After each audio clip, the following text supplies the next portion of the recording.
Kosmische Echos. Die Luft in der Station war schwer von statischer Elektrizität. Eine unsichtbare Spannung summte durch die Metallwände von Außenposten Helios 9. Kommandant Adrian Voss atmete aus und beobachtete, wie der Frost seines Atems im schwachen Notlicht verschwand. Etwas stimmte nicht. Die Key der Station, genannt LYRA, flackerte auf. »Kommandant, wir haben ein Signal unbekannten Ursprungs entdeckt. Es entspricht keinem bekannten Muster. Es scheint selbstbewusst zu sein.« Adrians Finger schwebten über der Konsole. Selbstbewusst?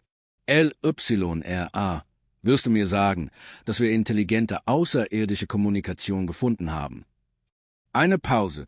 Dann, in einer Stimme, die unheimlich ungleich ihres gewohnten monotonen Tons war, flüsterte LYRA. »Nein, Kommandant. Ich glaube, es hat uns gefunden.« Die Station bebte. Lichter flackerten.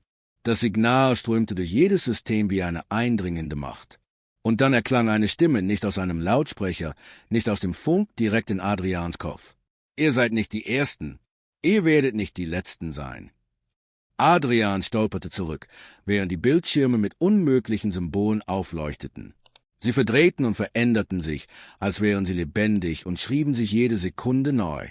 Seine Crew Dr. Helena Strauß, Ingenieur Markus Reiter und Pilotin Sophia Klein stürmte in das Kommandozentrum, ihre Gesichter bleich vor Unbehagen.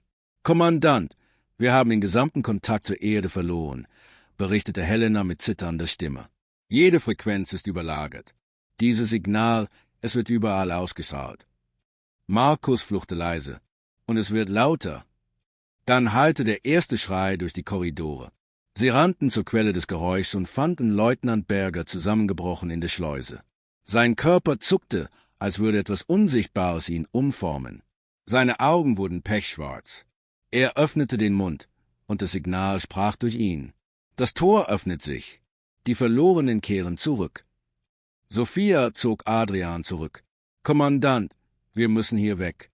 Jetzt!« Doch während sie sich umdrehten, flammten die externen Kameras der Station mit blendendem Licht auf. Etwas war da draußen. Etwas Gewaltiges. Eine Gestalt, die zwischen den Dimensionen zu wechseln schien, nur in den Zwischenräumen zwischen den Blicken erkennbar. Und dann begann sich die Luftschleuse zu öffnen. Der Albtraum hatte gerade erst begonnen. Das Summen des Signals wurde ohrenbetäubend, es hallte in ihren Knochen wider. Adrian sich verschwamm, während die Realität selbst zu verzerren schien.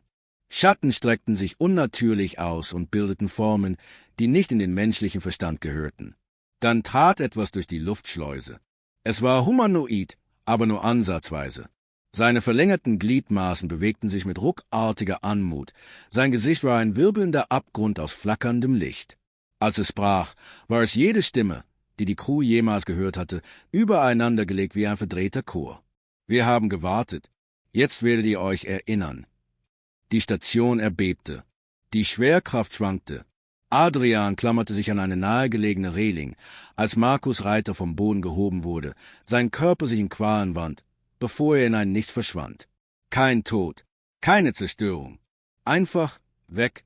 Helena schrie und versuchte verzweifelt, Daten aus dem versagenden System zu ziehen. »Kommandant, Sie töten uns nicht. Sie nehmen uns auseinander.« Adrian kämpfte gegen die Schwindelgefühle an, die ihn zu überwältigen drohten. Er hatte abtrünnige Katastrophen im tiefen Raum, sogar Meuterei überlebt, aber nichts wie das hier. Das hier war jenseits aller Vorstellungskraft. LYRA, schalte alle externen Kommunikationskanäle ab. Verriegle die Station, befahl er, Verzweiflung in seiner Stimme. »Ich versuche es, Kommandant, aber es ist bereits drinnen.« Die Wände pulsierten. Die Station war nicht länger nur eine Struktur. Sie war lebendig. Sie veränderte sich, geformt durch den Willen von etwas, das viel älter war als die Menschheit. Sophia packte Adrians Arm. Ihr Atem ging stoßweise. »Es gibt nur einen Ausweg.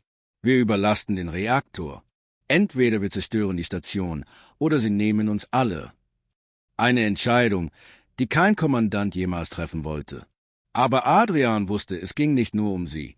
Wenn sich das Signal über Außenposten Helios 9 hinaus ausbreitete, könnte die Erde selbst fallen. Er sah seiner Crew in die Augen. »Dann bringen wir die Station zum Einsturz. Und wir sorgen dafür, dass sie niemals entkommen. Eine letzte Übertragung wurde gesendet, verschlüsselt und tief im System vergraben. Eine Warnung für jeden, der die Ruinen von Helios 9 finden sollte. Antwortet nicht auf das Signal. Hört nicht auf die Echos.